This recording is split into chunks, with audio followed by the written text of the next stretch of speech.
live. Yeah, yeah, we going live. Hey, hey, we going live. Yeah, yeah, we going live. Yeah, yeah, we going. Yeah, yeah, we going. Yeah, yeah, yeah, we going live. From the 50-yard line, we going live. From the 50-yard line, we going live. From the 50-yard line. Hey. This story you brought to my attention, and when I saw it, I was very, very, what's the word I'm looking for? Disappointed. So Keandre, Miller, is an NHL player. Yep. One of the few black NHL players we have. Right. He was on Zoom. This was an interview on Zoom, right? It was a meet and greet. So he plays. He's been drafted by the Rangers as a defenseman, and they do something called Future Fridays, where they have players that are coming on, or whatever, who are coming aboard to do meet and greet with fans. Right. And so he was doing his Friday meet and greet with the fans, 500 fans on Zoom. Meet and greet. Mm-hmm. Then someone hacked into the Zoom and made a couple of racist statements. Yeah. What's wrong with people? They're hateful. I'm just saying, they're hateful. People are hateful. But you would expect at a time like this, and maybe it's our fault for expecting. You got too much. I was gonna say you got too much trust and hope in people, because, I mean, people are running scams on folks out here, desperate for things, and you running scam. Really? Yeah. So no, there are just some people who are just plain evil. Right. I pray that this thing didn't break his spirit or anything like that. I mean, I don't think so. Yeah. I don't think so. I mean, honestly, here's the part you were disappointed. The part that I can't say I was disappointed.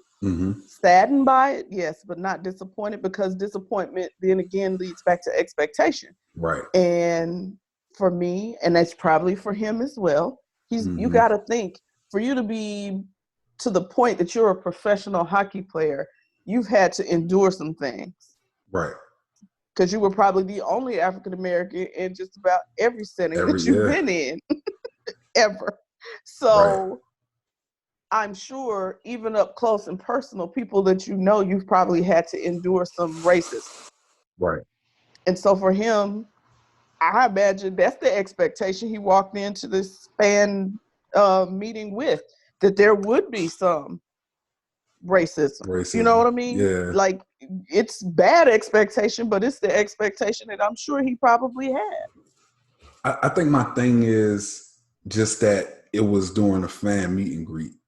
Yeah. And I think because my expectation is that in that setting, there's only really supposed to be love. During the fan, I just got drafted. Man, I love your heart. I love your heart. That's so beautiful. I guess because I'm older, I'm more cynical now. I don't know. I've seen some stuff. I don't know. I want people to be their best selves. Yeah. I mean, I'm not trying to make it sound like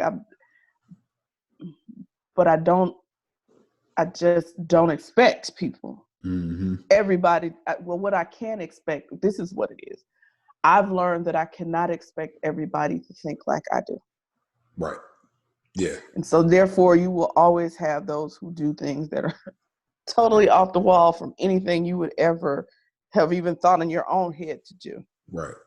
So it's really, it's disgusting. And the Rangers and the NHL both came out, and I have what the NHL said: the person who committed this despicable act is in no way an NHL fan, like you said, right, and is not welcome in the hockey community. The league said in a statement, "No one deserves to be subjected to such ugly treatment, and it will not be tolerated in our league." So thank you all for stepping up for this young man. and I don't have in front of me what the Rangers said, but it was something very similar. Okay. That was said by them, like this person that they really are like, whoever did this shouldn't even attempt to try to come to any hockey games because you're like, this ain't your group. We're not your group. So, but I don't even think people like them would show their face in a public setting. That's my problem. That's my problem with people like this. That cyberbullying stuff. Right. You want to, you know what? I'm angry at anybody who thinks they should bully anybody. Don't get me wrong. But you are such a coward. Yeah. When you can sit behind your computer and talk junk, because we've had this conversation. Well, I think it was even last week about somebody talking junk. You wouldn't do that in their face though. Right. Because when he put them paws on you, you'd have been like, oh. Right. So these hands, you don't want none, you know. So yeah, I just feel like it was cowardly. It was despicable. It's a shame that in 2020, I hate that we even have these conversations. Right. That we have to have these conversations, because anybody who knows me, I grew up in a situation where I was like him. One and then few blacks, and I never experienced anything. Luckily, I got reversed. It was my own, that were at me. It wasn't that I had any other white people that I grew up to, and we're still friends. You know what I mean? So I have such a broad perspective and such a love for people in general. And so it just hurts me that we're still having to deal with that kind of nonsense and ignorance now in this day and age. If you're a real hockey fan, you should be excited about this, because this is introducing a whole nother group of people that could now become fans. Right. We talked about we spotlighted the black women who are hockey fans. Yes. That whole group of women who go around to the country to the different hockey games. To the games, right. Yeah. So having more African American hockey players can only lead to more fans, diverse fans in your stand. So I would hope you would want to see that. Yeah. It's unfortunate though. Like you said, like that is very cowardly. It was another word I wanted to use, but I used coward.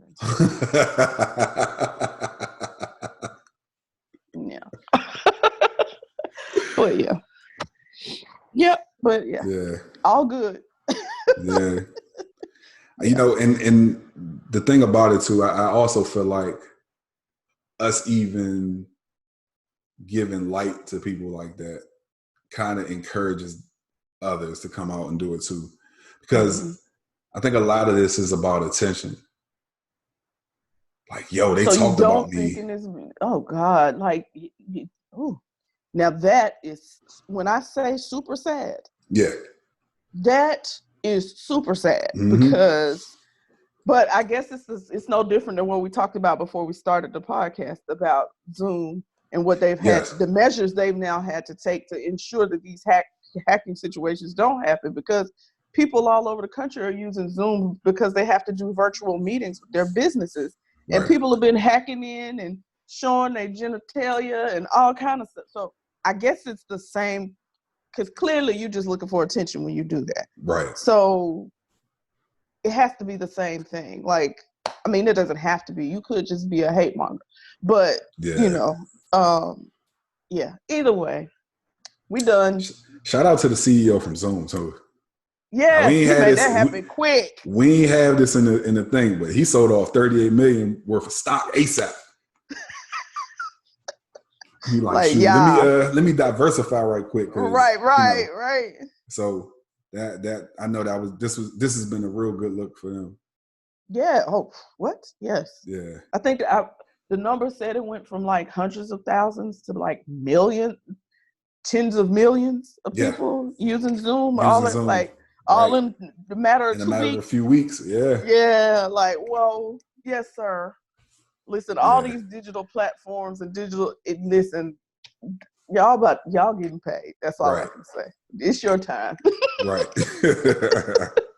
It's your time. Y'all are eating right now. Yes, it's your time. So yeah, but good, and just good luck to Mr. Miller.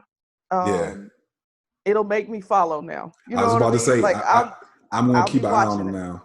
Yeah, I'm gonna be watching him now. So whoever you watch, thank you, because you made us aware. You thought you were doing something ugly, but actually you just brought something to the light. It was just 500 people who saw it, but now there are millions. Right, millions of people got this story that now. know that Keandre Miller exists now. So thanks, sir. Ignorant, whoever you are. Yep. Now put the cameras on me, put the cameras on me, put the cameras on me, put the cameras on me, put the cameras on me, put the cameras on me, put the cameras on me.